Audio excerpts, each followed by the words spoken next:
Good evening and welcome to the City of Roswell special called Mayor and City Council meeting for May 2nd, 2022. I'm Mayor Kurt Wilson. I'd like to acknowledge the council members present, Councilmember Christine Hall, Councilmember Lee Hills, Councilmember William Morthland, Councilmember Michael Palermo, Councilmember Peter Vanstrom. For the record, Councilmember Marcelo Zapata has an excused absence. In accordance with Section Chapter 3.70 of the City Code, the mayor can call a special called mayor and council meeting when notice was given to council in advance. The purpose of all city council meetings are for public to participate and speak on agenda items which constitute formal decisions by the elected body. These items are listed on the published agenda, which can be accessed via the city website prior to the meeting. This is a public meeting, and some items require a formal public hearing. A significant and important component of all city council meetings are to hear directly from residents on the items listed on the agenda. Public comments or questions are essential for the mayor and council to incorporate as we contemplate each decision. Residents are at the top of our organizational chart, and therefore it is imperative for us to hear from residents in all mayor and council meetings. If you'd like to speak on an item, I ask that you be a Roswell resident and fill out a comment card, which are located in the back of the room and at the podium in order to ensure an accurate record of the meeting. We ask, of course, that everyone observe the principles of mutual respect and display the appropriate demeanor during the course of this meeting this evening.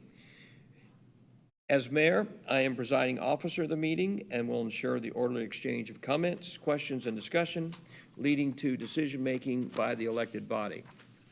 I would encourage those in attendance and the viewing audience to visit the city website for meetings, events, and departmental information. You will also find the Mayor and Council's 100-day plan, which will be reviewed this evening. This is a very special event coming up tomorrow, Tuesday, May the 3rd, which is the 100-day plan celebration from 6 p.m. to 9 p.m. at From the Earth Brewing Company at 1570 Holcomb Bridge Road. We also encourage you to review and participate in the various activities and offerings in the city. There are a number of events coming up in the city of Roswell which promote community, physical activity, and leisure as we make Roswell the #1 family community in America.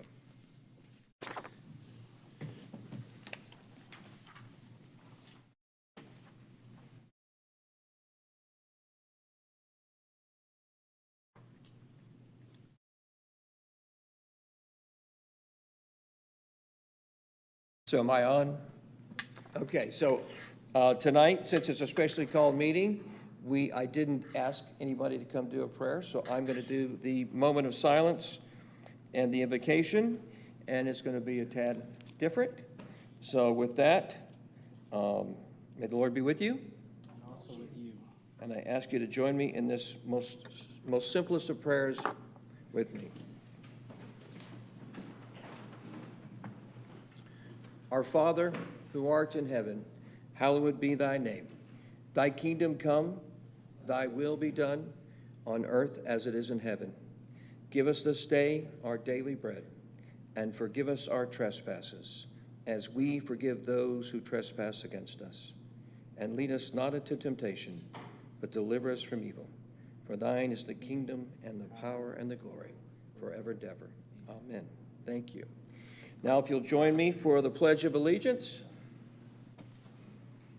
I pledge allegiance to the flag of the United States of America and to the republic for which it stands, one nation, under God, with liberty and justice for all. Sorry about that, I screwed it up.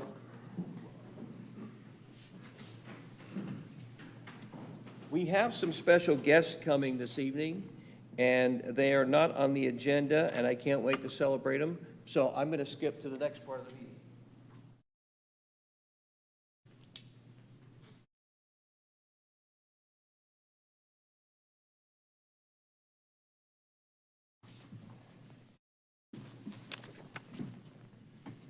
So if you see me stop the meeting at some point, it's because we have some special guests. They're part of the mayor's report, but we're going to go on to the next part on the mayor's report, which is a review of the 100-day plan. And at this time, I'd like to make a quick comment that Karen Zitmer was kind enough to write. You may have saw it, and I thought it espoused well, I think, what the council staff have been doing for the last 100 days. May 3rd, tomorrow, marks the 100 days since January 24th, 2022, the day Mayor Kurt Wilson and the City Council embarked upon a focused, collaborative effort to address 11 critical city objectives, spanning goals from evaluating the city's budgeting process to establishing a citizen-led transportation commission. This public event, today and tomorrow, brings Roswell's elected officials and staff together with community to honor and celebrate the hard work of all involved in activating the 100-day plan. So with that being said, I will now let my colleagues begin to talk about the 100-day plan in its status and where we are. And the very first item is developing the city master plan. I believe that is Council Member Peter Vanstrom. Good evening, everyone. Thanks for coming this evening. Thanks for being here to hear about the 100-day plan. We're excited the progress that we've made. I've got two topics to cover on the 100-day plan this evening with you, and both of those are very important areas for the city, and they have to be done with delicacy and with diligence, and we are just about to the finish line on both of those. And there's nothing that I would do to rush the process any faster or any more than we have to get to the point where we are. And let me explain where we are with the master plan. Hiring a city planner to work on the master plan is incredibly special for us here in the council, because we understand that Roswell has literally hundreds of plans. Over the last few years, when I campaigned, I actually called Roswell Plansville. We have so much community input and great input on plans covering almost all areas of the city. So we took it upon ourselves to try to take into account the fact that we have all these existing plans. We met in Greensville, and we took time to weed out the plans that maybe are past the state that they're as useful as they could be. And we certainly have a good 20 to 30 plans still at our disposal to work with. So it became very important to us to find a firm with whom to work that would recognize the input that's already occurred with the citizens of Roswell, and to not simply reinvent the wheel. And we think we found that firm. We've asked the DDA, the Downtown Development Authority, to join Randy Knighton and his team at City Hall and the council and the mayor in making the final decisions and the final negotiations for this position. They'll be meeting on May 12th, and I anticipate at that time that we should have a firm offer and a firm union with an incredible group with which we'll move forward, not with only their ideas, but the ideas that so many citizens have already authored and helped author, and bringing those forward with a city master plan that should take this city well into the next century. So we're really looking forward to getting going with this firm, and we'll update you on the 12th. Well done, Peter Vanstrom. Let me echo it from the rest of council and myself and the staff. We know how much work has gone into this and how creative it has been, and how much you and the rest of the team have done. And I really appreciate your leadership on this. Thank you, Peter. And well said. The second item on the Mayor and Council's 100-day plan is evaluate zero-based budgeting. Councilmember Christine Hall. Thank you, Mayor. And if it's okay with the mayor, I can talk about these two together, the zero-based budgeting and the comprehensive financial review. Christine, only if you will go up there and check them off if they're not checked off. I'll check them off after we talk about them. These two items are actually very intertwined with each other, and it's fortuitous that we were in our budget process when we basically made these our goals, because it really gave us a lens into the deep workings of the city on a financial basis. We had discussed the various types of budgeting, zero-based, incremental, and priority-based. And what we determined with Director Luckett and his team and City Administrator Knighton, and also with input from Director Skalski in some areas, that priority-based budgeting is the direction that we want to go, but zero-based budgeting makes most sense for personnel line items. So as far as evaluating zero-based budgeting, that's where we landed. As far as the financial review, this is very, very exciting.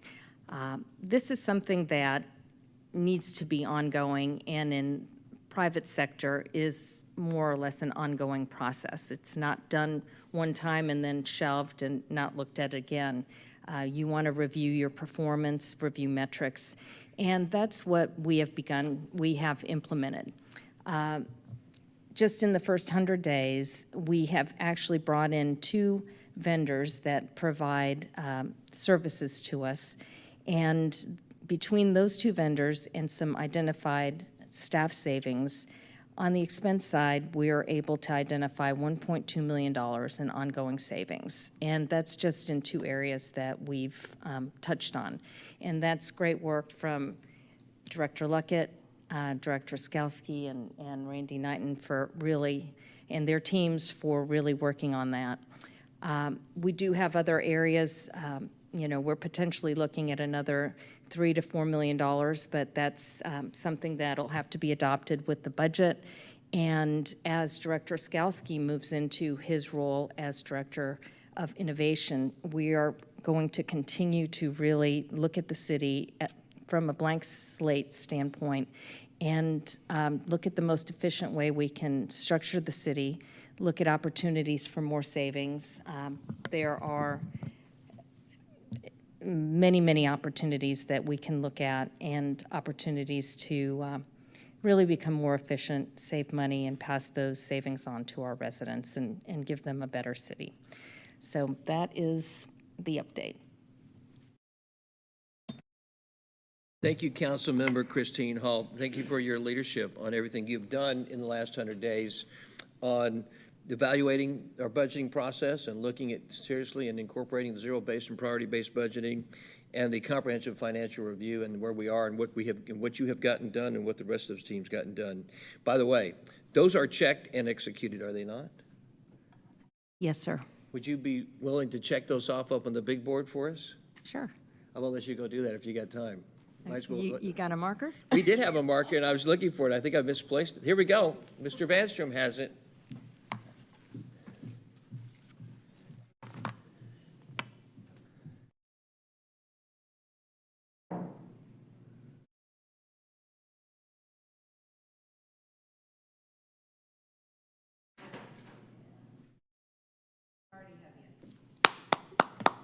Well done, Christine. Thank you. All right, the next item, I'm skipping an item here. Thank you so much, Councilmember Hall. Thank you. The next item is, I'm going to put these in a grouping of 2 as well, I think, Councilmember Mortland, which is approving the River Master Plan and approving the Master Parks Plan. So the floor is yours, sir. Okay. So this is a little bit different, and the reason I say that is because we have plans on the books already for the River Parks Master Plan as well as the Parks Plan. So what we've been doing is working to update, amend, bring forward, and that's really what we're looking to do right here. So I've got 2 nice little summary bullet points, topics that we're going to handle for both the River Parks Master Plan as well as the Parks Plan, and then we can actually give you a review, if you'd like a review, on the overhead of what has been updated. Outstanding. Okay. So during the first 100 days, the mayor and council assessed the impacts of silt and sedimentation on the Chattahoochee River in the city of Roswell. While the city understands the impacts of silt and sedimentation extend beyond the city of Roswell, the mayor and council has determined that it is the best interest of the city to take a proactive approach to understanding, minimizing the impacts of silt and sedimentation on the Chattahoochee River. As a result, the city is amending the River Parks Master Plan to accommodate future dredging operations for the purposes of sediment removal. For the purpose of evaluation, the dredging operation is proposed to be located at the Ace Sand Park site.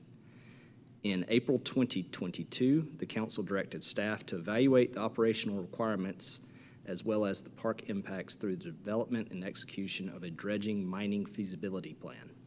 Once complete, the City of Roswell will evaluate the recommendations for implementation as well as the incorporation of dredging and mining operations within the Chattahoochee River corridor. The department has prepared a River Parks Master Plan Addendum for review and approval by the Mayor and Council. Director Leatherman.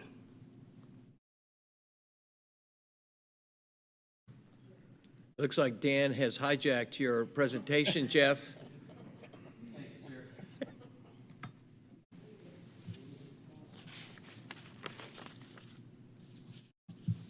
So thank you for that introduction. Jeff Leatherman, Director of Recreation, Parks, Historic, and Cultural Affairs. I'm not going to go through all 3 pages, but this is just to show Mayor and Council, as Councilmember Morthland just described, that we have prepared that addendum to the River Parks Master Plan that outlines our steps moving forward.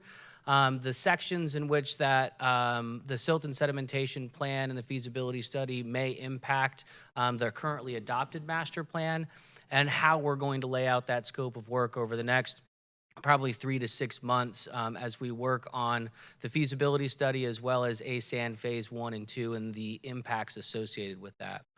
This is prepared for review through your normal process, which would be the committee and council report, and we can bring that forward as you're prepared to review it.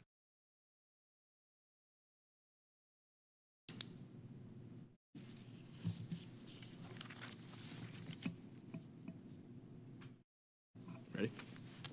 So this is the river dredging piece right here, and as we started the process. Larger, please. We can't see it at all. When we first got going on the River Parks Master Plan, we did not realize at that time, 100 days ago, that dredging or mining of the sand in the Chattahoochee River was such a big opportunity that we needed to address. And so that's really what the point in this is to explore and come up with a very finite plan around trying to deal with the erosion and the sedimentation that is in the Chattahoochee right now. Will, you're not giving yourself enough credit. I think to your point, yourself, Randy, and Jeff recognized it early on, and what is really cool about this is that you guys had the courage to take this on early and have already begun to transform and make this a viable project, despite the fact that it's been on the books so long, because nobody's been willing to get into the dredging, i.e. mining piece. And you took this on full throttle, along with Jeff, very early on.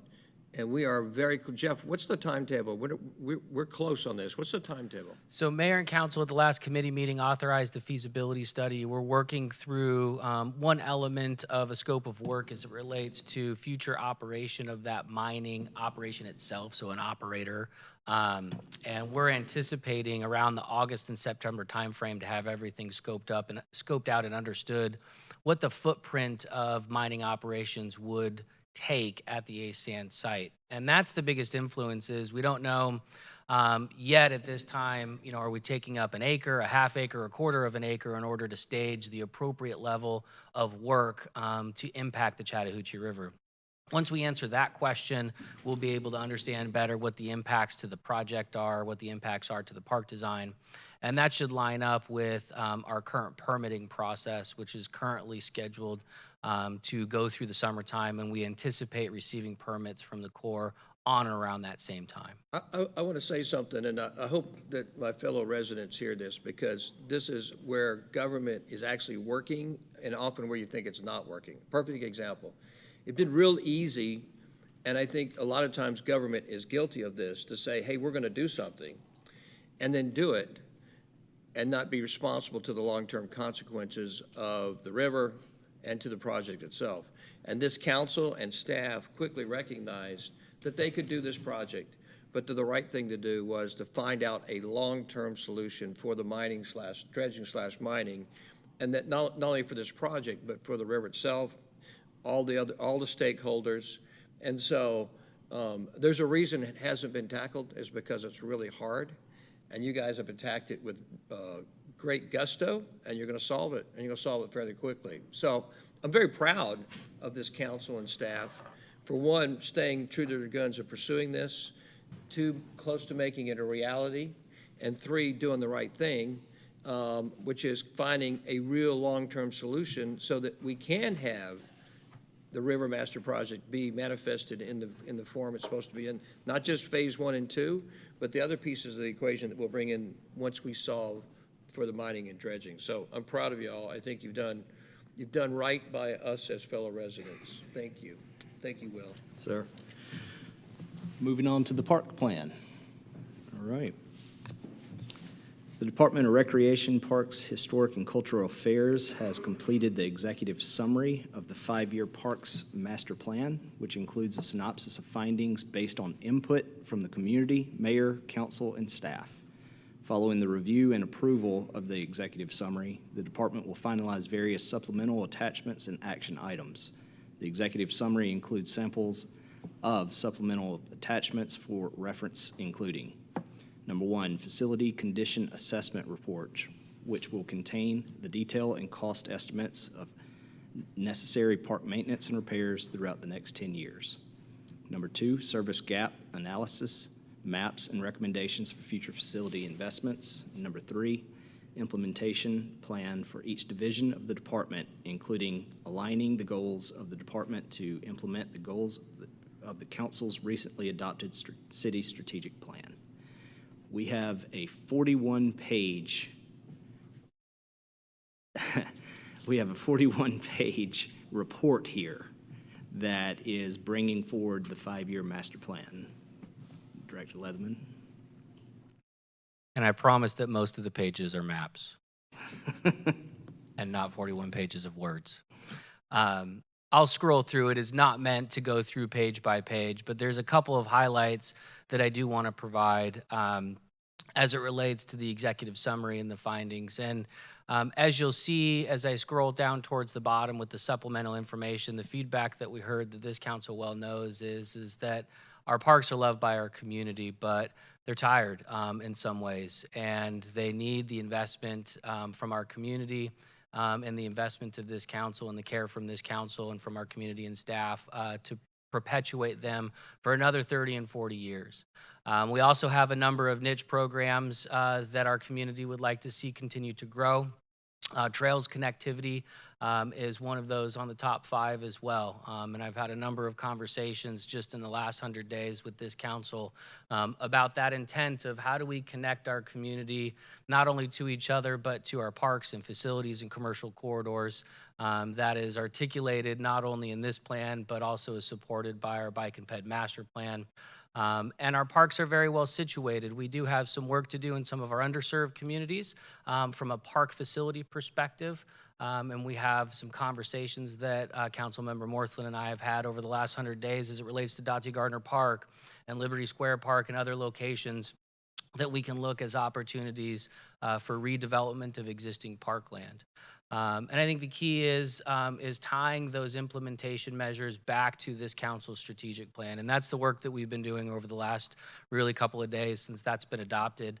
And I'll show you a couple of examples of that in just a moment. I think the other key in this is really understanding, and the question that I get quite often is, you know, what's the number? What's the number for park and facility investment? What does that deferred maintenance truly look like? And we've been able to do a complete facility condition assessment of all of our park land. It does not include our recreation facilities. That is done through administration department, but we have a better understanding of that type of investment of each of our existing park facilities coming here into the future. So just give me a moment, and I apologize for the quick scroll, but we're going to go all the way down to the bottom. And again, this is prepared for review by mayor and council as we start to work on different elements of our strategic plan and these goals. And this is what we were just talking about, is identifying specific goals and objectives for each division. And then if you see the far right-hand column is how that relates to the city's strategic plan and the goals associated with that, so that we're aligned with what this mayor and council is attempting to accomplish. I think some of the work that needs to be done is ensuring that we have our check marks in the right spot. Is this a 0 to 2 type goal, meaning 0 to 2 years from now? Is this a 3 to 5 goal? And making sure that we're aligned in that way from our planning process and the expectations of this mayor and council. I do also have a sample of the facility condition assessment for each of our parks and facilities across our city. And this outlines the assessment. Specifically, we're talking here about East Roswell Park, recommendations in that 0 to 2, 3 to 5, and 6 to 10 year range of what do we need to be thinking about long-term for investment of our existing parks and facilities. How do we invest in the correct number of tennis courts? How do we make sure that our restrooms are clean and safe for people to use, and what type of investment is expected in those from a planning perspective over the next decade? And so we have this prepared for all of our parks and facilities, and again, prepared to take this through our traditional review process with the Recreation Commission and this mayor and council to make sure that we have all the check marks and the goals and objectives aligned correctly. So that is a fantastic summary on where we stand with the river as well as the overall parks themselves. The next steps is for this park assessment here to go to commission, go to committee, and then go to council. Councilman Mortland, thank you. Jeff, thank you for your leadership. And so just to be clear, in terms of reporting on the 100-day plan, the Master Arts Plan, activating the Master Parks Plan, and the approving the River Master Plan, technically, we're not checking the boxes. Those are not done. Is that correct? We're getting there. Get there. No, I think one of the things I wanted to unfold, and you did a great job, Will, and you too, Jeff, was to unfold the level of complexity and the level of amount of work that you've done in the last 100 days is pretty incredible. And that you have said, we're not going to execute this in the first 100 days, but we're going to come darn close. And you have put together a tremendous amount of work, and I hope people get some sense of what the 5-year master plan, what's gone into it in the last 100 days, and the River Master Plan. It really is pretty impressive.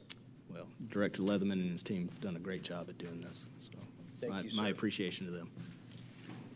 I have some bad news, unfortunately, to report that we were hoping to make this meeting. We have one prima donna in the room, and we were hoping to not get through the meeting without the second prima donna. The entire command staff team for the police was here. They were all so happy. And then this dour cloud just walked in. And so welcome to you, Police Chief Conroy. Everybody's glad to see you here. I know the Chief, Joe Panito's not very happy about it, but welcome. With that, on the next item on the 100-day plan, I would like to request Councilmember Lee Hills to address her 3 items, which is implementing the People's Calendar, activating the Arts Master Plan, establishing best-in-class police pay plan, and I think that's it, right, Lee? That's your 3. Yes. Okay, outstanding. Show's yours. Thank you, Mayor. As far as implementing the People's Calendar, this mayor and council saw very quickly that it was important to engage our residents at every angle, and availability is that #1 piece. So we made sure that all of our public input, our boards, commissions, special called meetings happened after typical working hours. So I got an easy one here. That was easy for us to agree on. We're happy to do it, and we welcome our residents' input and voluntary participation in our meetings. So that's an easy check right there. So status report implemented.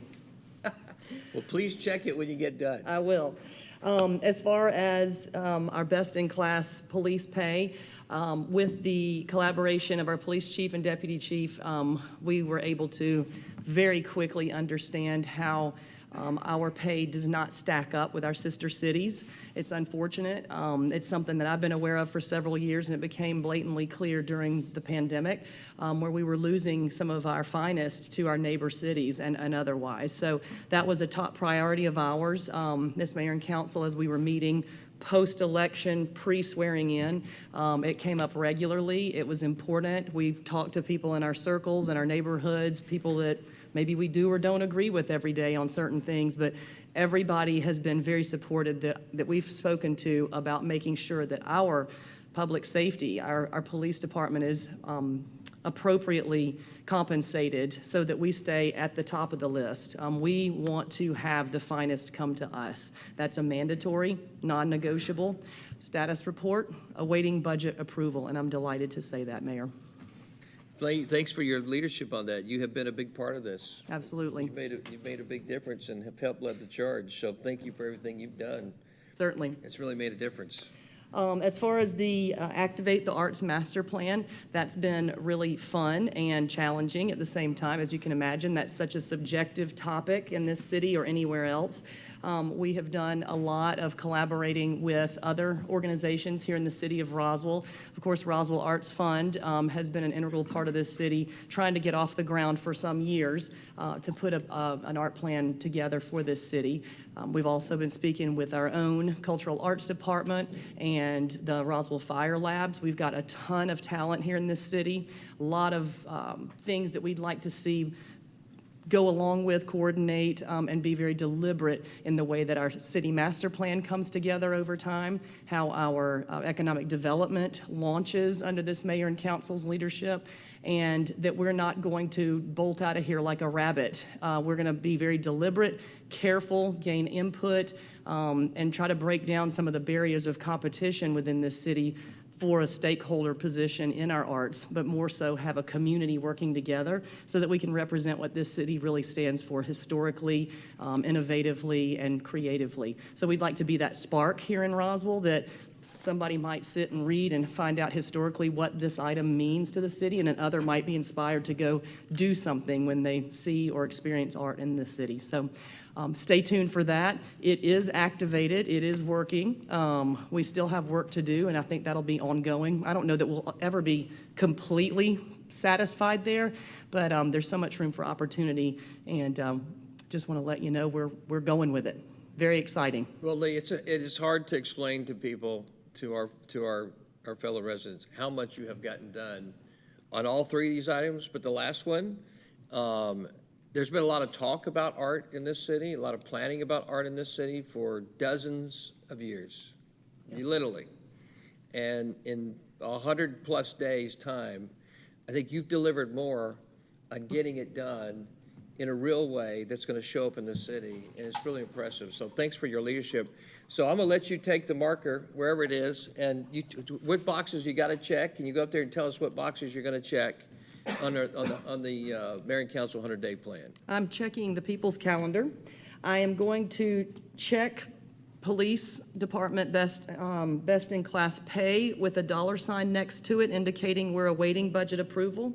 And I'm going to check activate, which is what I've done, the Arts Master Plan, and that is also awaiting the budget approval. So I'm going to put a check and a $ by two of those. Thank you, ma'am. Thank you, Mayor.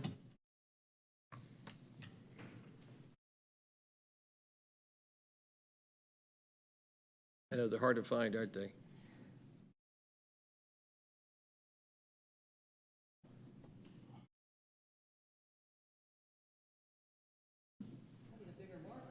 I know.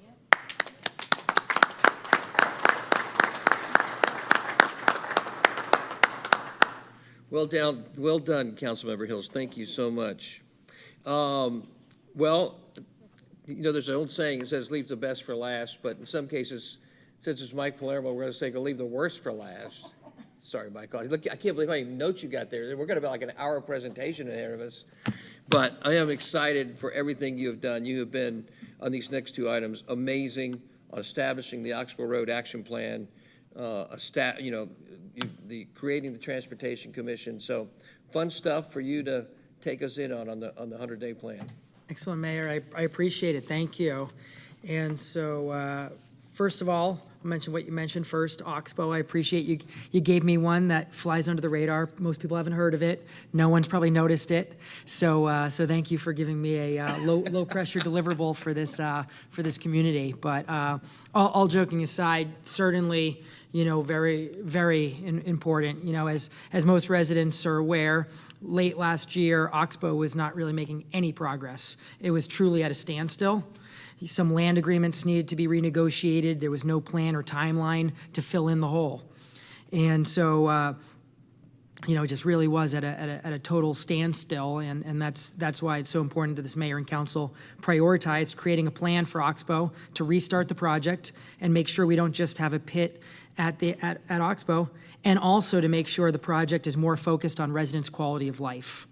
The original plan would have created a two-way cut-through into a historic neighborhood. This mayor and council is committed to there not being a two-way cut-through into a neighborhood. The original plan would accelerate traffic from state highways onto Oxbow and Mimosa, and then potentially on Pine Grove as well. And we've updated this plan to add multiple traffic calming measures to Oxbow, both east and west of Highway 9, including reduced lane widths, adding medians, raised medians, as well as wider sidewalks. And as I get into the other item I'm going to address is I'm actually going to be requesting the Transportation Commission to look at these traffic calming measures to really get additional perspective on how are we really making the most progress for our residents. And so basically the plan is now in place, and tonight we'll include a vote to really adjust a purchase agreement that is necessary vote to fill in this pit at Oxbow. So very important tonight that we are going to have this evening. And with that, as we've discussed in the past, as we've been really coming up with this plan, so we've discussed this at multiple public meetings, the expected completion date is December 24th, 2023, but this plan includes active incentives for the contractor to accelerate the plan. So on that note, I'd say without a doubt the plan is created, the plan is active, staff is moving forward, and we're no longer at the standstill that we were at 4 or 5 months ago. So that's it for Oxbow. It's Mike, great review. There's so much to that. I mean, again, I wish everybody could be inside of the halls and seeing what's transpired on that project and how hard that project has been attacked since January 2nd by Randy and his team, by you and the rest of our colleagues. David has been a big part of it. Randy's been a big part of it. Mr. Skowski has been a big part of it. I wish everybody knew what all has transpired in the last 100 days. It's amazing. And it's a testimony to your local government working on your behalf as a resident. And you've been a big part of that. Thank you.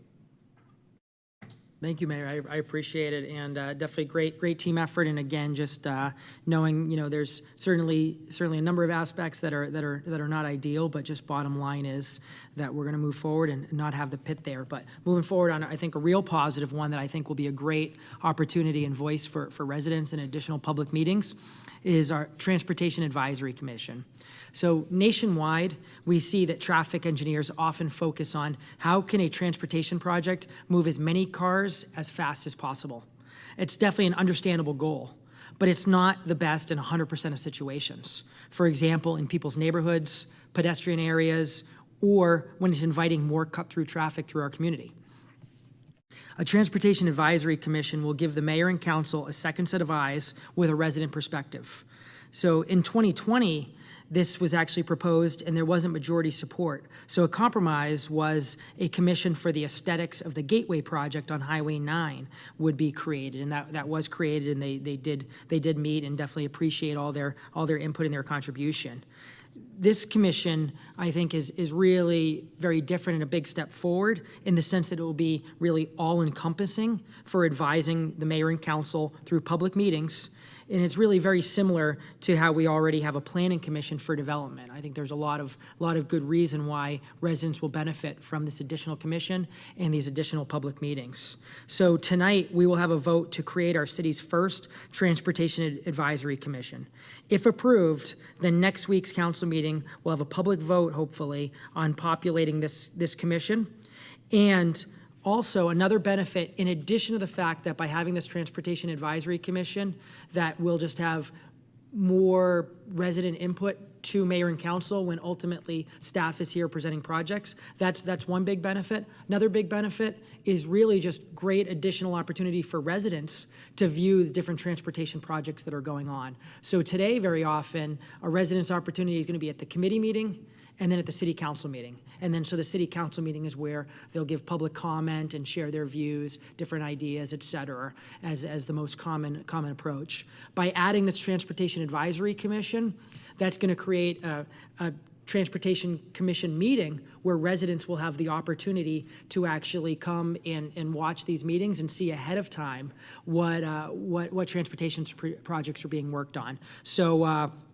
So again, Mayor Wilson, I'm very proud to announce that through the support of this mayor and council and staff, and obviously staff absolutely understood this is an important priority of mayor and council, and we're very helpful in really working together to put this document together and in the packet tonight that we're going to see and hopefully vote in support of for, again, our first advisory commission, and really just an important reminder for all residents to realize that going forward, philosophically, if we're going to have a transportation improvement, it needs to be an improvement for the quality of life of Roswell residents, not cut through traffic. And just, I think the more public discussion, the better. So that item, I'd say we're also checking off the list and creating tonight, Mayor.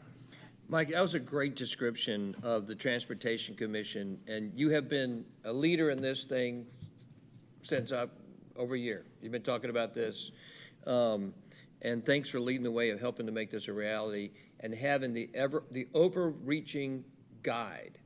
Is that what was so critical about this was to bring a resident's perspective into the transportation piece, and that how valuable that can be in serving all of us. And you have been a wonderful leader on this, and you've been not only just from a leadership perspective, but a philosophical leader, and really it's made all the difference in the world. So with that being said, and you know, obviously it hasn't been voted on yet, so it's not formally approved, but would you mind checking the boxes? And if it doesn't pass, I guess you can come back and draw like a big struck line. All right, At the end. I will check them both off, knowing I can erase them if they're not voted on in Exactly. support tonight.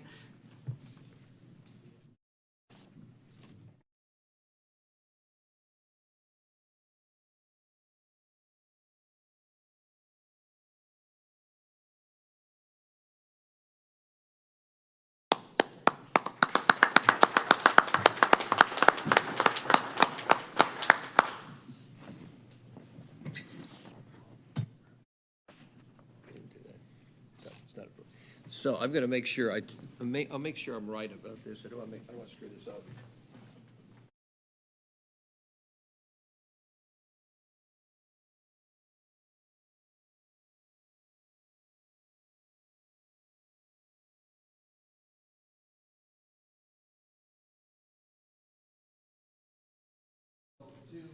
My colleagues and to my fellow residents, I want to say that we had 11 items. We thought critical items of path that we announced to you on January 24th, that we said we would deliver to you on May the 3rd. So tomorrow, we will deliver 7 of those 11, the evaluating the zero-based budgeting, the implement the comprehensive financial review, the create transportation commission, of course that could come back, the implement the people's calendar, activating the arts master plan, establish best-in-class police play plan, establish Oxbow Road action plan. 7 of the 11. 4 are still in progress. Develop the city master plan, approve the river master plan in its current form, in its new form, approve the master parks plan in its new form, and hire an economic development director. And you probably heard Peter say on that, we're very, very close on that. We just want to be responsible. So I'm incredibly proud of you guys. Well done. We didn't do 11 out of 11. I wish I could say we did 11. By tomorrow, we're going to do 7 out of 11, but I'm really proud of the great work of the city council and the staff. Thank you so much for doing such a great job. Well done.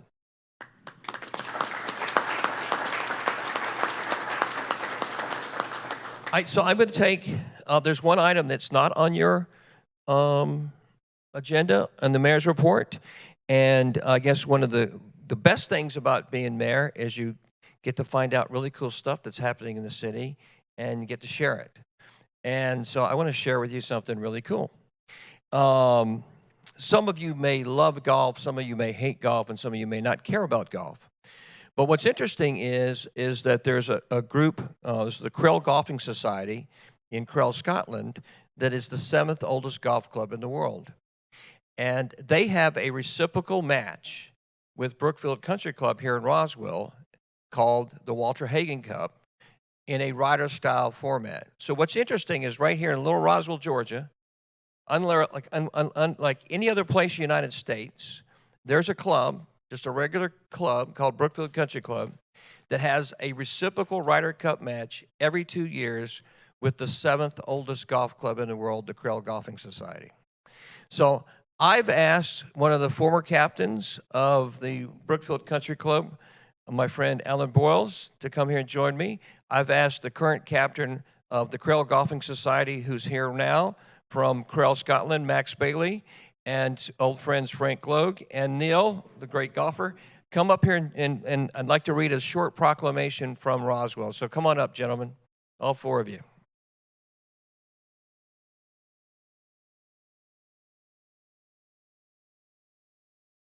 Now, you'll have to forgive the proclamation because it does not give you the depth of the relationship of this great event.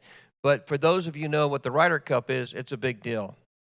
For those of you who know, the Creel Golfing Society, 7th oldest club in the world, was created in 1786. So these gentlemen come all the way to come play in Roswell every 2 years. I think that's incredible. There's not another club doing this, another U.S. club doing this reciprocally with a Scottish club in the world. This is a really, really cool and big deal. So, gentlemen, if you'll allow me to read a short proclamation, it does not do justice to the relationship, so bear with me. Proclamation of the Office of the Mayor to the Creel Golfing Society. Whereas the Creel Golfing Society is a Scottish golf club established in February 1786 in the Golf Hotel, Creel, Fife, and is the 7th oldest golf club in the world. Whereas the Creel Society's oldest course was formally laid out by old Tom Morris in 1894, but competitions have been played there since the 1850s. Whereas the east coast of Fife is a particularly dense and links course and is popular for golf tourism, whereas the Walter Hagen Cup has taken place 13 times since 2001. Whereas the Creel Golfing Society has a reciprocal Ryder Cup style match with the Brookfield Country Club every 2 years. Now, therefore, I, Curtin Wilson, Mayor of Roswell, do hereby proclaim May 2nd as Creel Golfing Society Day in Roswell, and I hereby welcome you to our great city.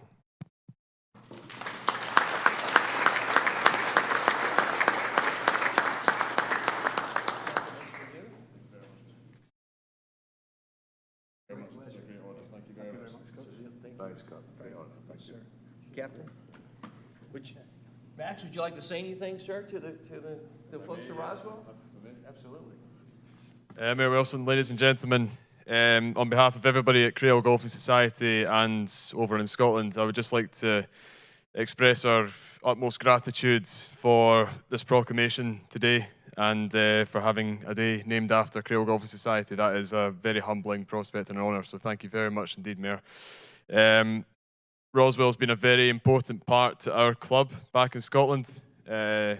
It's created many great memories, and we've been fortunate enough to create some more great memories this week as well. And the reason that we have these memories is the hospitality and the welcome that we receive when we come to your city and your community every 2 years. And when we go home, we're longing for the day that we come back, and we're certainly looking forward to that. So, to everybody in Roswell, thank you very much for your hospitality and geniality every time we come here, and we look forward to hopefully welcoming you to Creel sometime, anytime in the near future. Thank you very much to everybody.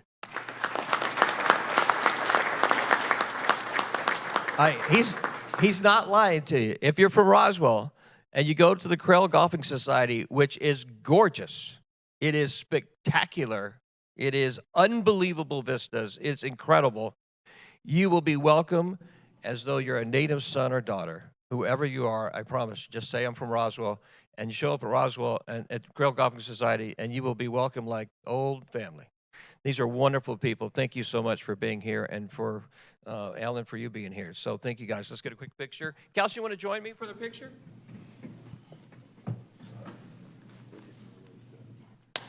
Come on, let's go. We'll go back here. They always get all mixed up. We're gonna go back.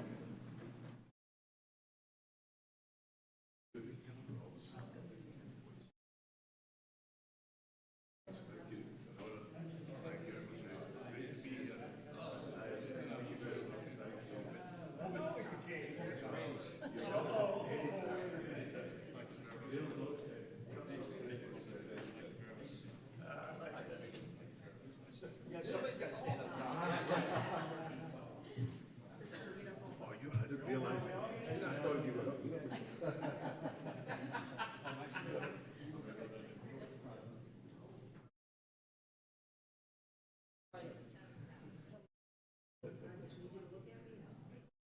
Say haggis.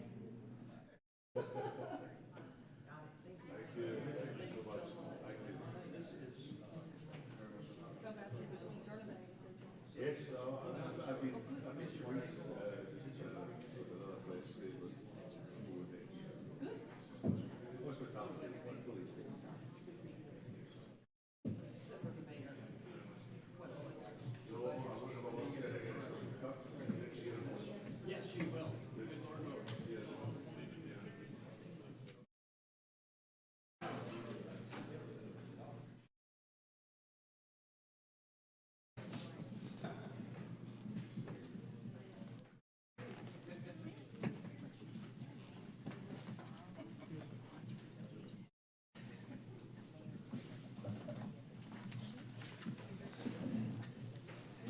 Mr. Knighton just gave me 3 lapel pins, really cool lapel pins I've never seen from Roswell. I don't know where you got them. They're really cool to give to our guests from Scotland. Thank you all for letting me do that. Next is the Transportation Department.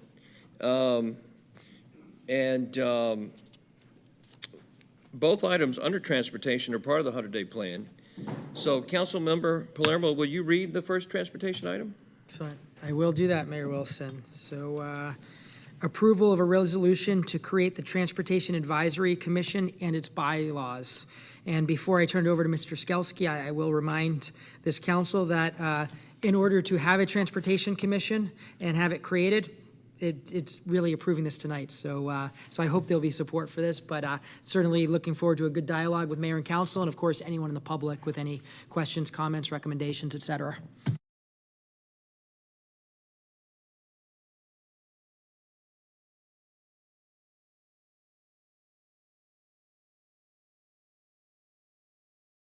Council. I just wanted to put this up on the screen for the benefit of the audience. And primarily, this policy just establishes the Transportation Advisory Commission. And I wanted to highlight the red line version that's in the package for you all, and I'll be happy to answer any questions. This was our attempt at addressing the discussion that occurred during the committee. And I will just highlight the red line as we go through it for the benefit of the audience. Very few changes. The main point, I think, was use of the word mission. You'll see it a couple of places, and this is the first. In terms of roles and responsibilities, not too many changes except for a deletion here related to external persons and their involvements. Clarification of the days and times that the commission would meet. Item 5. And again, highlighting the orientation of the commission, beginning with the vision of the mayor and council at that session. And then a little clarification on the terms and term limits. Staggered 2-year terms were what was discussed, and the maximum term of 6 consecutive years was what we took away from that discussion. And involvement of the council liaison to the Transportation Department in terms of just coordinating with the commission through the commission chair was our attempt at incorporating that role in this policy. And with that, I would, nothing more to add at this point if there are questions or comments. Council, yes, sir, Councilmember Palermo. Thank you, Mayor Wilson. So first of all, Mr. Skalsky, I appreciate you putting this together and factoring in all those comments and recommendations that came from committee when we discussed this last week. With it, I just actually have a question for Mr. Davidson. So if this is approved tonight, which I certainly hope it is, there's still the opportunity if mayor and council wants to really fine tune, provide any updates, additions, whatever it might be. That's something this mayor and council could always do either before or after they've had their first meeting. At any time, mayor and council could update this. Is that correct? That's correct. This is being done by resolution, so the only thing it would take is another resolution of mayor and council to update this. Okay, excellent.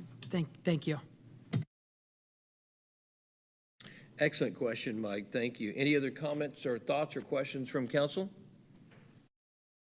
Councilmember Hills. Thank you, Mayor Wilson. I just want to clarify the 2-year terms and an initial 1 year for anybody that's watching. I learned a lot last week when we had our committee meeting, but we're very carefully contemplating how we set up any commissions or boards so that we don't have a mass exodus at one time of multiple people rolling off. Most of these projects are going to go on for years and years, and it's going to take some consistency, and we want to have a good transfer of information so that it's smooth and not a chop off and then starting all over again. So I just wanted to bring that up for anybody watching or listening tonight. Thank you. Thank you, Councilmember Hills. Any other council thoughts or questions? With that being said, I would certainly like to invite our Roswell residents that'd like to speak this item, come join us. Please, sir. Yes, sir. Please share with us who you are and where you live. Yes, good evening. My name is Frederick Guilleno. I live at 145 Longwater Cove. And the purpose of my visit up here today is I did a little perusal of this document. And the one thing that caught my attention and my concern is that nowhere does it have any reference to any code of conduct on the part of the members of the commission, nor the fact that they have to abide by the rules and policies of the city of Roswell. So I'm hopeful that there will be an amendment to this draft so that those two considerations will be included. Thank you. That's an excellent point. Thank you for that distinction. Other Roswell residents that'd like to talk about the Transportation Commission? Yes, sir, I figured you would. Come on up. Let everybody know who you are and where you live. Welcome. I'm very surprised to see you to come up here and talk about the Transportation Commission. I didn't think this was an area of interest. I'm speechless. This is probably going to be the shortest thing that I've ever said at Mayor and Council. All I have to say is thank you.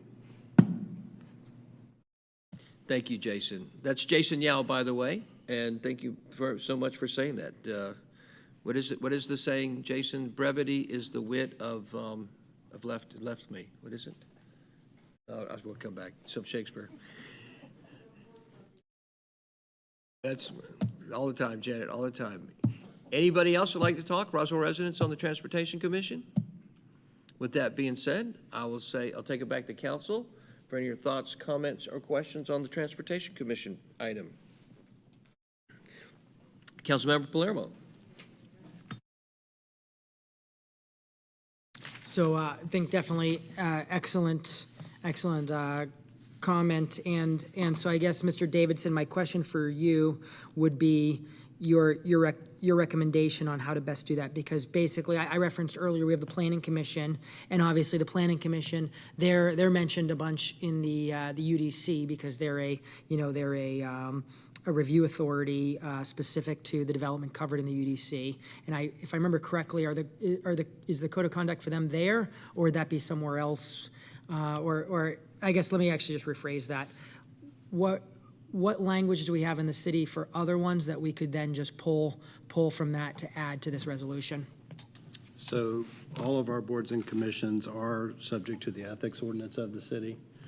So you could reference that in this, and that would be an easy amendment, and we could just bring it back next week. Well, I'd actually, instead, my goal would be, unless there's any issues that I'm not thinking about here, my preference would be to have a motion that involves approving this with the addition of language determined by the attorney that we use already in our other ones, basically tying them to the ethics code that all our other boards are tied to. We can do that. That's-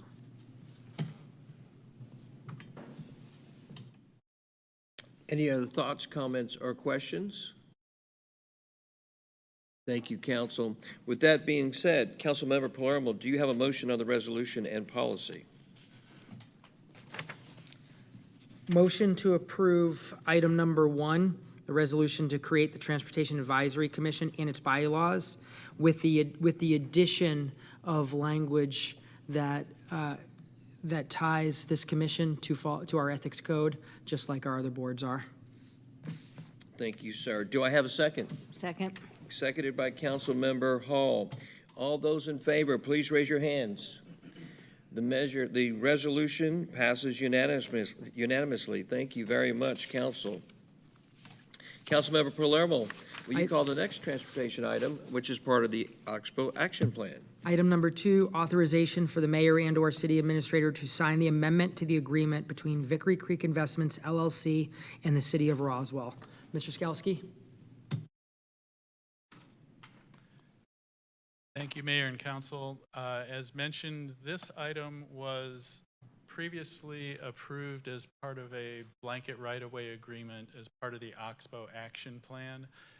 I'm showing on the screen now the table that was presented on April 11th as part of the Oxbow Action Plan, and that's the blanket right-of-way agreement that you can see. If it's not visible, I can make that a little bigger. This is parcel number 8 that we have an agreement for, which we've settled on. It's part of that blanket right-of-way agreement, and my understanding is, Mr. Davidson, that because of the nature of the improvements and the agreement itself, it was to be brought back to full council for approval following its discussion in closure and approval as part of the Oxbow Action Plan. So with that, I'll be happy to address any questions, and we can put the specifics of the agreement on the screen if that's necessary as part of the Q&A. It's in the package that was published for this meeting. Thank you, Dan. Council, questions or comments? No comments or questions from council. At this time, I'd like to ask any Roswell residents if they would like to make any questions or comments on this matter. Ladies first. Ladies first. Ladies first.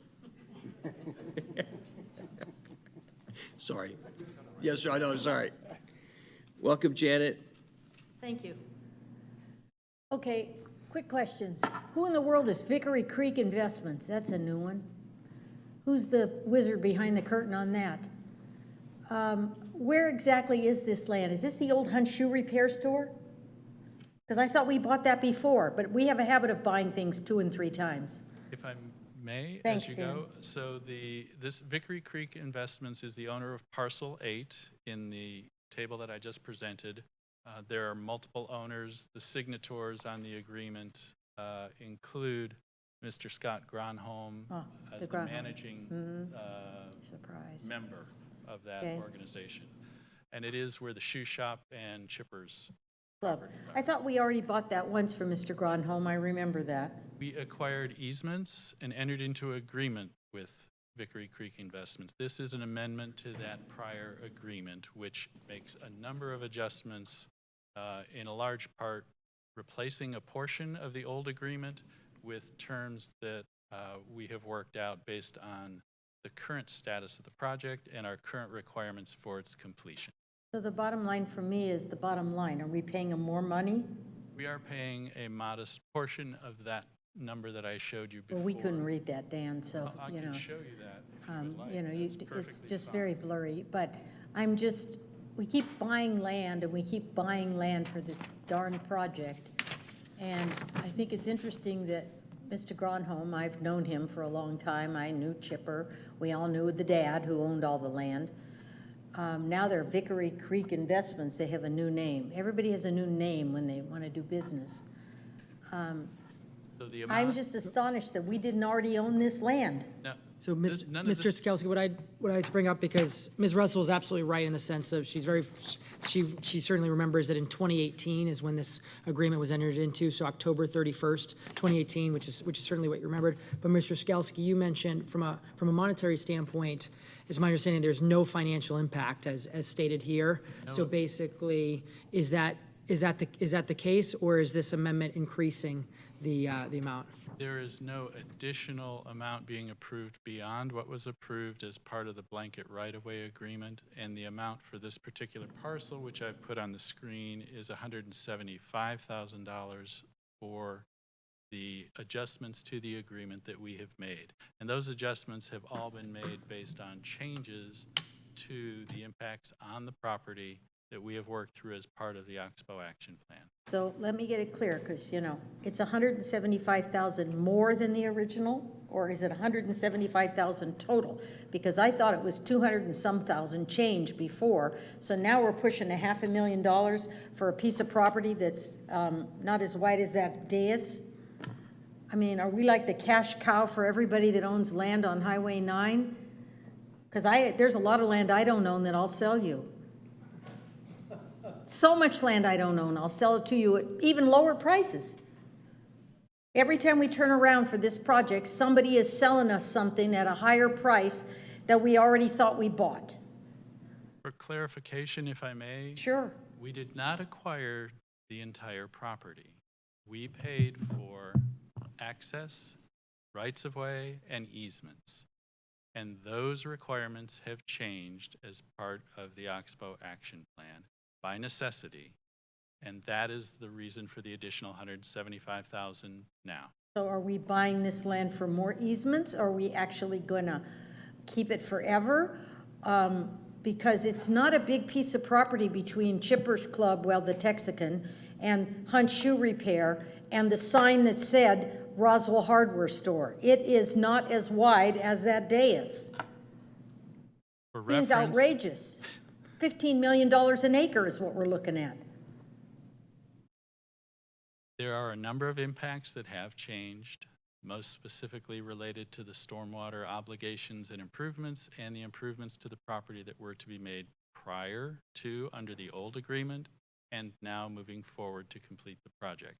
And that is, in my opinion, the best deal I can work out with Mr. Gronholm and his associates.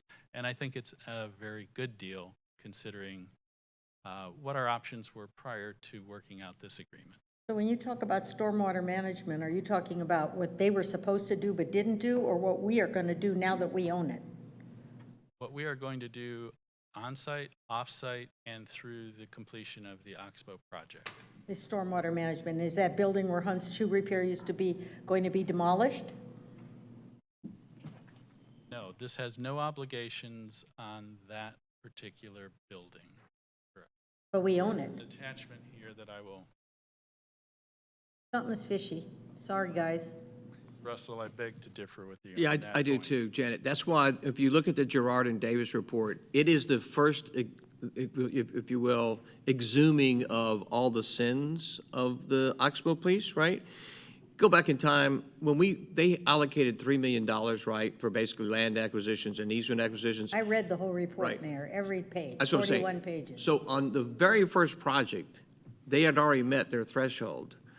That was never addressed, as it should have been addressed.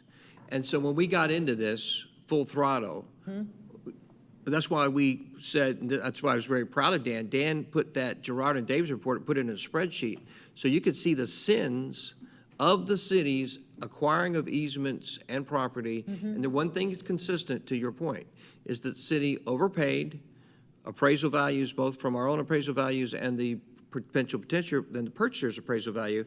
But we wanted everybody to see that. We didn't want to hide anything. We wanted to I show know. you. So I think, and to our point was, we made a decision that, do we want to let this project go on for 5 more years? 4 more years?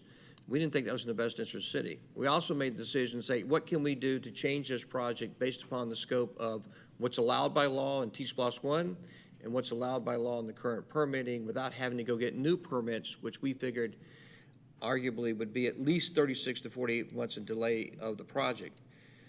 So the Gronholm piece here, yes, sir.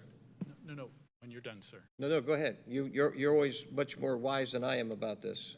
If I could just say it this way, the agreement that we had with this particular property owner was unworkable and undeliverable.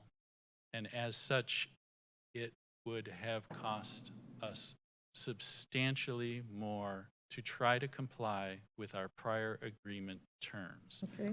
This amendment replaces those difficult to understand, to say the least, and extremely difficult to construct if feasible at all, and replaces it with something that we actually can do and we can afford to do within the budget that we've requested here. And that's the result that you see. And this is one figure and 2 pages that replace well, a comparable number of pages, but at least 3 other figures that were very difficult to reconcile for all involved. Well, I understand. I've been following this project for many, many years.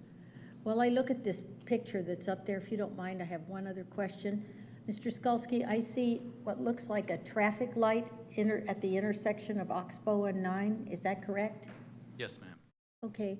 About 2 weeks ago or 3 weeks ago at a council meeting, we were told that the city had been told by GDOT that we couldn't put a traffic light at that intersection, but actually it had been approved in about 2005. And then we were told we couldn't have one. And when they were starting this project, we told the city, unofficially, all we need is a traffic light. We don't need this whole massive project. And they refused it. And now we get the massive project and the traffic light that we were told couldn't be approved, but was approved 20 years ago. So all I get is misinformation and disinformation. And I have a really good memory, really good. And I just don't understand. I'm not faulting the current situation. I'm looking at the history and saying, what a mess. And we've been lied to over and over again. And the people that spout the lies assume we're all dumb bunnies and won't question them because they're telling the words, when in fact they are just manipulating the facts. And I don't like that. Facts don't change. So when somebody tells us that we can't have an intersection with a light, we got to do this baloney for 4 years now, 3 years, and pretty soon we're getting a light again. All of a sudden we're getting a light where we couldn't get a light but was approved 15 or 20 years ago. I don't get it, and I'm really tired of all the lying. Not by you, but you guys are playing catch up and you need a big broom. May I just add one Thank or you, two ma'am. comments? Just for clarity, the traffic light that's shown in this diagram at this intersection was part of the Oxbow project from its conception and at least in 2016 when it was voted on, as well as prior to that, it was essentially the origins of the original Oxbow project definition in the beginning as a result of a traffic study completed in 2011. So just for reference, I cannot argue with Ms. Russell's recollection of 20 years ago and would not attempt to, but at least for the last 12 years or so, that traffic light has been the basis for our permit with GDOT in 2014 and the Oxbow project itself. Thank you, Dan, and apologize to my council colleagues and to residents for my inconsistency on the time there. I did allow Ms. Russell obviously to go well beyond 5 minutes because of the dialogue of questions that took place from Mr. Skalski, so I did allow that to go beyond 5 minutes, and I apologize if that seemed inconsistent to anybody. Yes, sir, I know you wanted to come up next. I apologize. Thank you. Yeah, same dude, same address, or do you want me to repeat it again? Well, I figured you might have a different address. I know that you... No, I haven't sold the property yet. So on this project here, I'm here to actually oppose the amendment. Now, let me put a little bit of context for my position here. I spent 43 years in the private sector as manager and senior executive.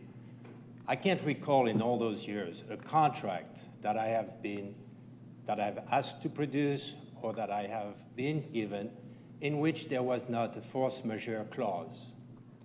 Those clauses, and you folks have been in the private sector, so you know exactly what I'm talking about. It's not included here. It was not included in the acquisition of the Roswell hardware property. The owners there ended up with $1 million more than they were initially going to get. And here, contrary to what Councilman Palermo said, it's $175,000 plus $24,000 that is going to be paid upfront and put in escrow as long as the project is finished within 2 years from today, if it is approved, which probably will. The point being that since your 100-day plan calls for the completion of the Oxbow project by the December 2023, this should be within the timeline for the 2 years. But it's not sure. I mean, for all I know what, they will find some Native American artifacts when they dig the storm drain, and the project will be stopped by the Bureau of Indian Affairs or whatnot. Point being that there could be a force majeure that will stop the project, and we'll end up paying money for no good reason because we forgot. So I'm asking this mayor and council to indulge me and give me a reason why the city of Roswell cannot put force majeure clause in its contracts when this is something that is done in virtually every other contracts that is produced in the private sector. And I'm all ears. I would be happy to entertain anyone tell me why what is good for the goose is not good for the gander. Thank you. Oops, sorry. No, thank you, sir, very much.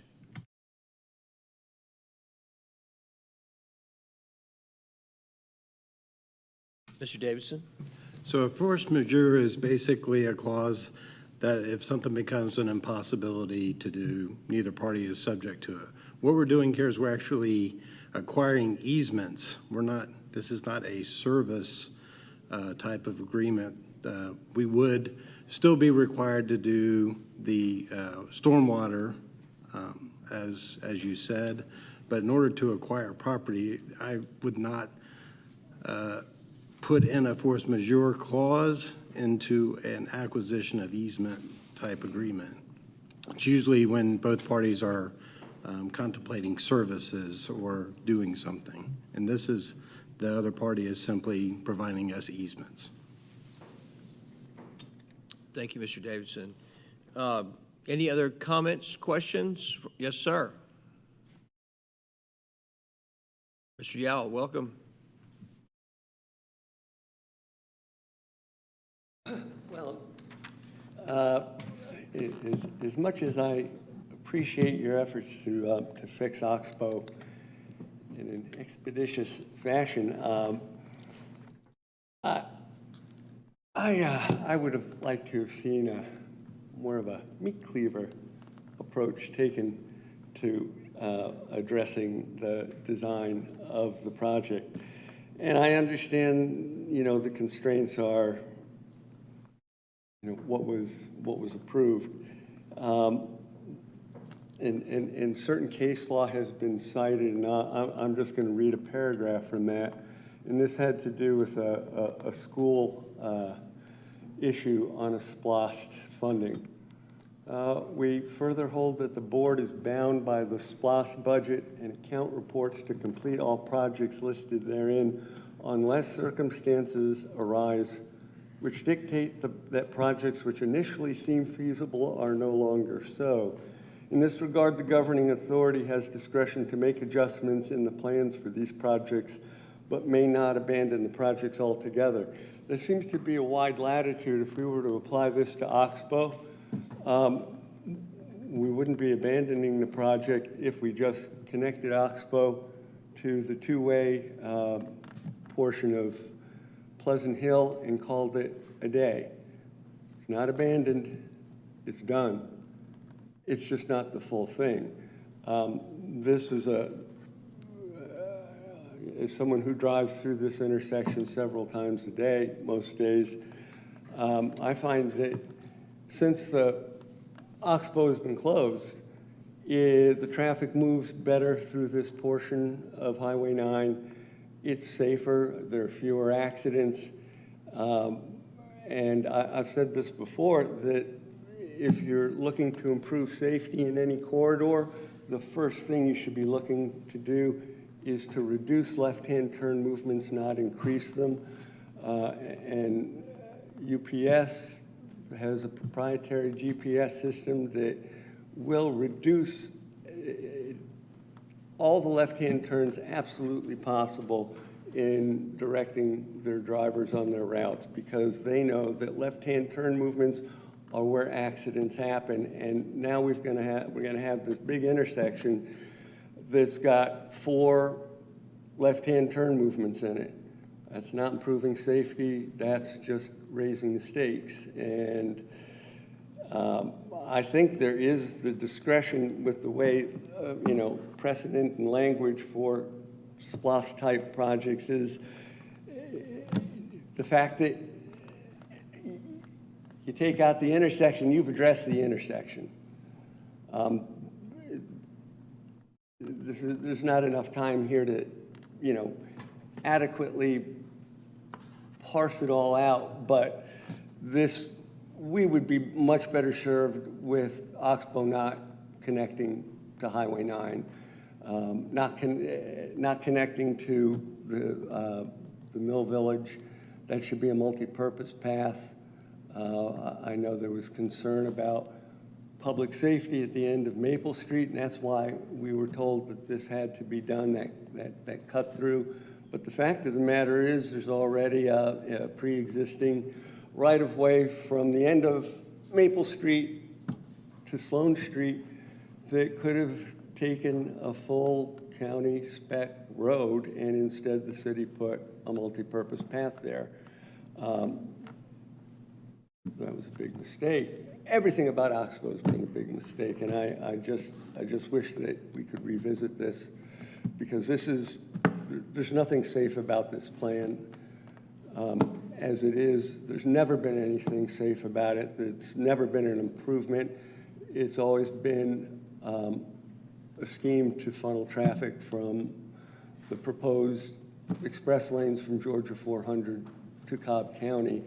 And Cobb County and GDOT are getting tremendous benefit with our T-SPLOST dollars funding this funneling of traffic that, again, doesn't serve our interests as residents, and it certainly doesn't serve our spending needs very well either. I mean, there are a lot of better ways to spend money than Oxbow. I mean, this thing has been just a debacle. I appreciate you trying to do something. I just wish we were going a lot further on editing this project, because it's still an ugly baby, and just doesn't fix it. Thank you. Thank you, sir. Any other comments or questions from Roswell residents on this particular measure? With that being said, no other thoughts or comments from Roswell residents. I'd like to bring it back to council for comments or questions. Councilmember Palermo. Thank you, Mayor Wilson, and definitely appreciate the comments and the discussion. So, I certainly am one that wants to make sure that we're preventing, invitations for cut-through traffic. I want to make sure that the projects we're doing is improving the quality of life of residents, not outside of people in Roswell cutting through Roswell. And that being said, I do believe, there's certainly some parts of this that are not ideal, that and just the situation that we're in dealing with the original plan. But I do strongly believe the current plan is better than the original plan. And I do strongly believe that just leaving the giant pit of dirt right there at where Oxbow meets Highway 9, I don't feel that's a win for the community. I think certainly there needs to be safety improvements and speed reduction improvements, traffic calming, and making sure that we're not encouraging cut through traffic. But I feel leaving that as really that dirt pit that it is today is not the right solution. And with that, I think this is something where, bottom line is, the situation we're in, as Mr. Skelski had mentioned, was the original contract was something that is undeliverable, in which case the city would be in violation of having a contract that it was not able to commit to, which is also another thing putting this mayor and council in a very bad spot as trying to do a lot of catch up and clean up. And I'd say from an item number 7 standpoint, there is at least limited impact if there's an issue within the 2 years. I'm certainly very confident that within 2 years that this will be complete, but I think it was a very legitimate point brought up. So even if it's not typical in property type deals, et cetera, I would like this mayor and council to have a policy or process to be enacted by the city attorney going forward, that for agreements, I would like to just find some examples or some situations of the force majeure type aspects, because I think it would give just residents justifiably more comfort. So again, I think here it is limited the risks, but I would like to explore that for the future agreements. But at the end of the day, we're in a bad spot. This property, this undeliverable agreement is a big part of what's caused the standstill, and I do feel we need to remove that. We don't have the ideal situation, but I think this is the opportunity to be moving forward, and at the end of the day, some reasonable aspects in here, given the poor position that we're obviously in. So with that, I think some great comments, and I think a good process. I want to make sure that we're exploring for the future as well, for any and all future agreements. So Mike, just to be clear, you're in favor of the force majeure? Well, going forward, I think that is something we should look at doing. The challenge here is that we have an agreement where obviously the signor, Mr. Gronholm, I'm sure is listening closely, and obviously that's why once there's agreement that's being discussed, it certainly takes away some negotiating leverage. Well, just to be clear, the force majeure is not relevant on this type of agreement. The reason it's not there is there's no relevancy. So we could put it in, we could put force majeures, and if that we think believes is something that's politically popular and will make residents happy, we can certainly do it. But the practical nature of it, it has zero value legally in this agreement. It provides no protection to the city, no protection to the party. It's a different kind of agreement. I mean, happy to put it in. Happy to have the city attorney put it in, but the reality is it does nothing for the agreement. And so, yeah, I'd only want to do it if there were purposes where it did. So help me understand that, because I am familiar where they are impactful for service type agreements. I'm not familiar from this standpoint. So help me understand why there'd be no practical sense. Just help me understand that a little more. So the main point of this agreement is to obtain the easements that are necessary. We will obtain those easements prior to doing anything. And that's why it's not really going to matter whether we can, if we run into some arrowheads down the road, we've already obtained those easements. So that our part on that is done. So it won't have any effect if we have to find a way around it to do the stormwater stuff. We're going to already have paid the money. So in that sense, it doesn't make any, It provides no protection. right, there's no protection to the city. The only thing that we would do is have to find another way to do the stormwater On in the future. excellent example they use, great example, find an Indian artifact, right? Inexplicable, out of nowhere, force majeure will not protect you in that case. It does not obfuscate that issue in this particular easement piece. It doesn't provide protection like a natural contract would that you're used to signing, where force majeure provides its protection. On this easement, it's not going to provide that kind of protection. That's my legal interpretation as the non-lawyer in the room. But, I mean, we can look at where they would be effective on all future Which contracts. is a great idea, Yeah. by the way. I And think it if is- there's force majeure, to the point, excellent point, Frederick. If we have contracts that provide force majeure relief and we don't have it, shame on us. We need to change that immediately. I mean, just say, as the elected mayor of the city, you'll find, you probably hear me saying, why is he, I'm always going to fight putting unnecessary things that are not necessary. Now, it may make me unpopular, but if it's not practical, I don't want to do it. I don't want to do it because you think it's a good idea, but then there's no real relief to protect you as a resident or me as a resident. So that's why I'm qualifying it. And if I'm wrong, I'll say, hey, I was wrong. Legally, it does provide relief.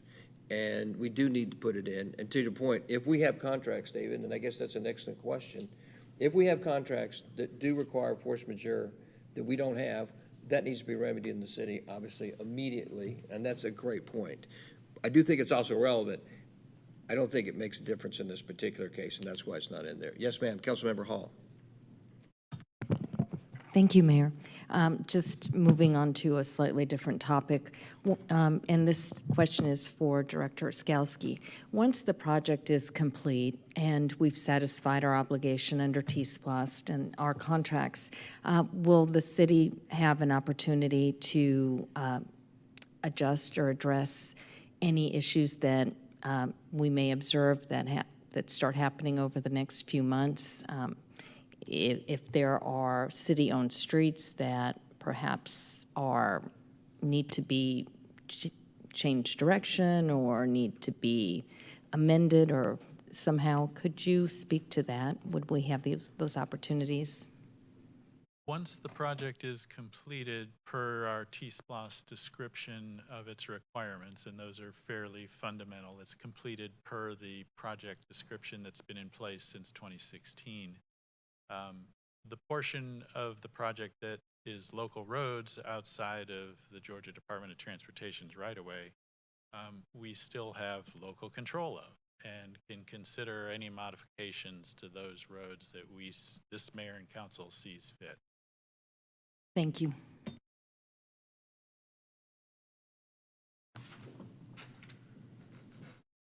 Any other thoughts, comments, or questions from council? It's an excellent question, Councilmember Hall, and thank you for bringing that to light. I will tell you that this council and staff did not dilly-dally and treat the issue of case law, T-SPLOST 1, or permitting lightly. This project was aggressively attacked at every corner. Dan, how many times was this project thrown back at you? I would not hazard a guess, sir. Exactly. This project was thrown back at Dan and the staff so many times in this 100 days. It's hard in the first 30 days. And I think, and I would say this to my colleagues and fellow residents, if you were there, I think you'd be proud. I know some of you are not happy because it's not exactly everything that we want. There is some governance to that, and that is we treated that seriously. And I would just ask for you to think about it. We can't willy-nilly change T-SPLOST 1 and then say, well, case law doesn't apply. It does, and that's how we interpreted that. And you may disagree with our interpretation, but I would ask you to say that we did that through a very conscious, thoughtful process. It was not done out of fear, and it wasn't done because we didn't want to change the project. And wherever we could change this project, Mike and Dan and Randy changed this project, and they changed it aggressively. And it is, we made a decision, and I'll take full credit for blame on this. We said, all right, we cannot do anything and leave Oxbow like it is for 4 to 5 years, and maybe we'll get the perfect project. Maybe. But the more we looked at it from a standpoint of T-SPLOST 1, we became more and more doubtful about that. And we said, you know what, the best answer is for us to remedy this, traffic calm the heck out of it. If you'll notice, there is one alleyway that's not on this project because we were able to take it out from our perspective and belief about what we could do on this project. And as Michael mentioned, if you look at the size of the lanes, if you look at the additional buffering, if you look at the other countermeasures of traffic calming with the medians and the walkways and the bicycle and pedestrian paths, those are dramatic. And those weren't part of this project 100 days ago. And I think to just go by that and say that there wasn't significant consideration, I think is perhaps a position that maybe should be evaluated. So that being said, Councilmember Palermo, do you have a motion? Motion to approve item number 2. Do I have a second? Second. Seconded by Councilmember Hall. All those in favor of authorization for the mayor and city administrator to sign the amendment of the agreement between Vicary Crease Investments LLC and the city of Roswell, please raise your hands. The motion authorization passes unanimously. Thank you so much. We will now go to the city attorney's report. Mr. David Davidson. David, would you please read the item? Thank you, Mayor. The first item I have is authorization to purchase cyber insurance through Palomar Excess and Surplus Insurance, Cowbell Cyber, in the amount not to exceed $77,395.76. As you know, last week I brought you our full insurance package, which included cyber. The day after you approved it, they pulled their quote. Cyber insurance is all over the board right now, especially for municipalities. The insurance company we had last year won't even offer it.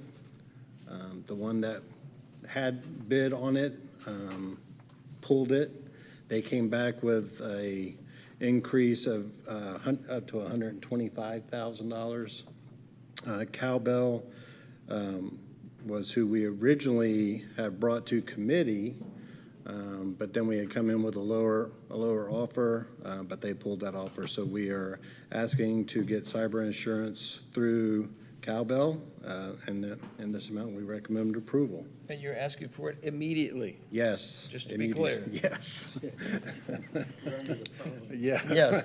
Council, questions or comments for Mr. Davidson? No comments or thoughts or questions on the cyber insurance piece? Okay. Anybody from any Roswell residents or public would like to speak actually on this matter? You're welcome. If there are no comments or thoughts or questions from the public, I'll take it back to council. Council, any other thoughts, questions? Thank you very much. Do I have a motion? Motion to approve. Councilmember Hall, thank you for the motion. Do I have a second? Second. Seconded by Councilmember Hills. All those in favor, please raise your hands. Motion passes unanimously. Thank you very much. David, please read the last item on your report. Thank you, Mayor. The last item I have is recommendation for closure to discuss personnel litigation and real estate. Thank you, sir. Do I have a motion? Motion for closure. Motion by Councilmember Worthland. Do I have a second? Seconded by Councilmember Hills. All those in favor, please raise your hands. Thank you. Passes unanimously. We now go to closure. Being there no other, mayor and council meeting on May 2nd is adjourned.